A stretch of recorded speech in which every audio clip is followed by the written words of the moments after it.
नमस्कार। आप सभी का स्वागत है यूट्यूब चैनल क्रिएटिव कपिल पर। आज हम क्लास नाइन्थ के लिए जो क्वेश्चन करने जा रहे हैं वो है क्वेश्चन नंबर 8। तो जिसमें हमारे पास दिया हुआ है एक त्रिभुजाकार घन क्षेत्र। त्रिभुजाकार घन क्षेत्र हम पहले भी कर चुके हैं, पर इसमें ये खासियत ये रहेगी कि इसमें जो एक भुजा है वो हमारे पास एक्स वाई के साथ दाईं ओर दाईं ओर 45 डिग्री का कोण बनाती है। हमारे पास इसमें थोड़ा सा एक संशय है कि क्वेश्चन में हमारे पास बाईं ओर दिया हुआ है, जबकि हमारे पास जो इसकी क्रिया है उसमें हमारे पास दाईं ओर दिया हुआ है। तो इसमें थोड़ा सा एक वो है, लेफ्ट बोला है तो हमने लेफ्ट साइड लेनी है, राइट बोला तो हमने राइट साइड लेनी है। लेफ्ट और राइट का जो हमारे पास वो रहता है हमारे पास अपना राइट हैंड और लेफ्ट हैंड देखना होता है। अगर राइट बोला तो हम राइट साइड को एंगल लेंगे, लेफ्ट बोला तो हम लेफ्ट साइड को उस एंगल को लेंगे। तो हम स्टार्ट करते हैं क्वेश्चन, जिसमें हमारे पास दिया हुआ है। क्वेश्चन को पढ़ लेते हैं एक बार। एक समबाहु त्रिभुज का घन क्षेत्र का सामने और ऊपरी दृश्य बनाओ। कि इसका सामने और ऊपरी दृश्य बनाना है, ये हमारे को रखने के बाद पता चलेगा कि इसका सामने दृश्य कौन सा है और ऊपरी दृश्य कौन सा है। तो सामने और ऊपरी दृश्य बनाओ जबकि त्रिभुज की जो एक भुजा है एक्स वाई के साथ क्या करती है, हमारे पास 45 डिग्री का कोण बाईं ओर बनाती है। 45 डिग्री का जो कोण बनेगा हमारा वो लेफ्ट साइड को बनेगा, बाईं ओर बनेगा। 45 डिग्री का कोण बाईं ओर बनाती है। त्रिभुज की भुजा की लंबाई 3 सेंटीमीटर है। घन क्षेत्र की इसकी भुजा की लंबाई हमारे पास 3 सेंटीमीटर है। इसको मैं त्रिभुज की भुजा मानता हूँ। ये हमारे पास 3 सेंटीमीटर है, जबकि इसकी घन क्षेत्र की जो हमारे पास एक लंबाई दी हुई है इसने वो दी हुई है 5 सेंटीमीटर। तो हम इस क्वेश्चन को सॉल्व करते हैं। तो ये जो क्वेश्चन है हमारे पास कि इसकी एक भुजा इस तरह से हमारे पास कोण बनाती हुई होगी। इसकी जो एक बेस की भुजा है वो इसके साथ 45 डिग्री का कोण बना रही होगी। किसके साथ? एक्स वाई के साथ। तो हम इस क्वेश्चन को सॉल्व करते हैं। जैसे कि पहले से विदित है कि हमने लेफ्ट साइड को लेना है, तो हम लेफ्ट साइड से स्टार्ट करेंगे 0। तो ये आ गया हमारे पास 45। और ये जो हमारे पास केंद्र बिंदु हमने लिया था, जो बिंदु लिया है हमने इससे 1 सेंटीमीटर नीचे की तरफ 1 सेंटीमीटर, और उसके बाद लेना है हमने भुजा थी हमारे पास 3 सेंटीमीटर, 1 2 और ये 3 सेंटीमीटर भुजा है हमारे पास। समबाहु त्रिभुज है तो इसकी सारी भुजाएं बराबर होंगी। तो हमने क्या करना है, ऊपर की तरफ इसको डॉटेड में ले लीजिए, क्योंकि एंगल ले लिया हुआ है। एंगल हमारे पास बिंदु पे नहीं लिया जाता, ये हमारे पास किसी भुजा पे ही होता है। ये हमारे पास 45 डिग्री हो गया। सारी भुजाएं बराबर हैं, तो ये हमने इसको 3 सेंटीमीटर से इधर की तरफ काट दिया। हल्का सा निशान लगाएंगे ताकि मिटाना आसान रहे।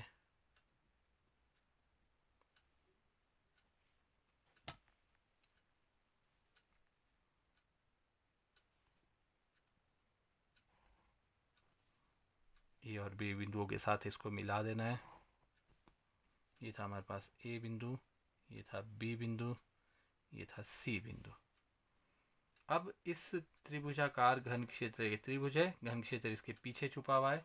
किस तरह से बताने की कोशिश करता हूँ। ये हमारे को एक ही पोर्शन हमारे को नज़र आ रहा है, त्रिभुज नज़र आ रही है, पर इसके जो पीछे का पोर्शन है वो हमारे को, जो साइडों का फलक है वो हमारे को कहाँ नज़र आएंगी, एक्स वाई से ऊपर की तरफ। तो इसके हमने प्रोजेक्शंस लेने स्टार्ट कर देने। प्रोजेक्शन के लिए हमने सेट स्क्वायर ही लेना है।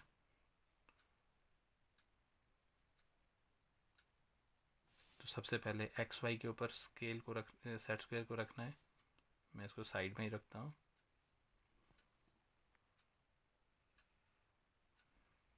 इसके साथ हम स्केल छोटा भी रख सकते हैं, बड़ा भी रख सकते हैं। ये हमारे को इस तरह से, अब इस सेट स्क्वायर को हमने ले जाना है ऊपर। स्केल की सहायता से ले जा रहा हूँ। 5 सेंटीमीटर था, मैंने इसको थोड़ा सा एक्स्ट्रा रखा हुआ है। ये हमने इसको खिसकाना है। इसके जो बिंदु हैं, कोण बिंदु है, वहाँ तक खिसकाते हैं। पहला बिंदु हमारे पास सी आ रहा है। सी बिंदु से हमारा प्रोजेक्शन ये जा रहा है। ये गया बिंदु सी से प्रोजेक्शन।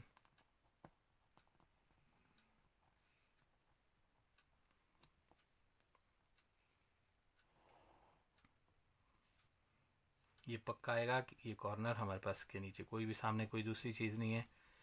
ये वाला जो कॉर्नर है ए बिंदु हमारे पास ये डॉटेड में जाएगा। इसकी वजह है कि इसके सामने ये वाली भुजा सामने पड़ रही है। जब किसी के सामने कोई भुजा पड़ती है तो वो हमारे पास डॉटेड में आता है। आपको मॉडल से समझाने की कोशिश करूँगा। अभी प्रोजेक्शंस ले लेते हैं एक बार।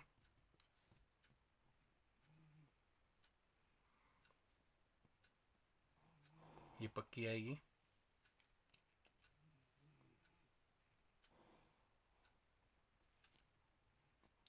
ये डॉटेड में प्रोजेक्शन।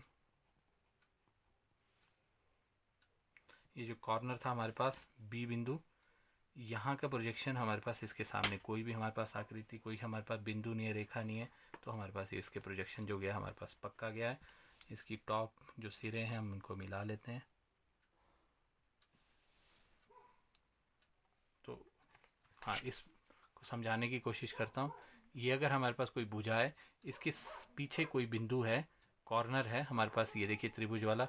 अगर हमारे सामने ये भुजा है तो भुजा के सामने वाले जब इसके प्रोजेक्शन जाएंगे, इसके सामने भुजा पड़ रही है, तो जब ऊपर की तरफ प्रोजेक्शन आएगा तो ये हमारे पास ये पक्का आएगा। तो इसके जो प्रोजेक्शन जाएंगे वो डॉटेड में जाएंगे, क्योंकि इसके सामने ये वाली रेखा पड़ रही है। जिसके अगर कोई कॉर्नर है जिसके सामने कुछ नहीं पड़ रहा है वो हमारे पास पक्का आता है, और जिसके सामने हमारे पास ये भुजा थी वो डॉटेड में हमारे पास प्रोजेक्शन ऊपर की तरफ गया। तो इसको थोड़ा डार्क कर देता हूँ ताकि आपको अच्छे से विजिबल हो।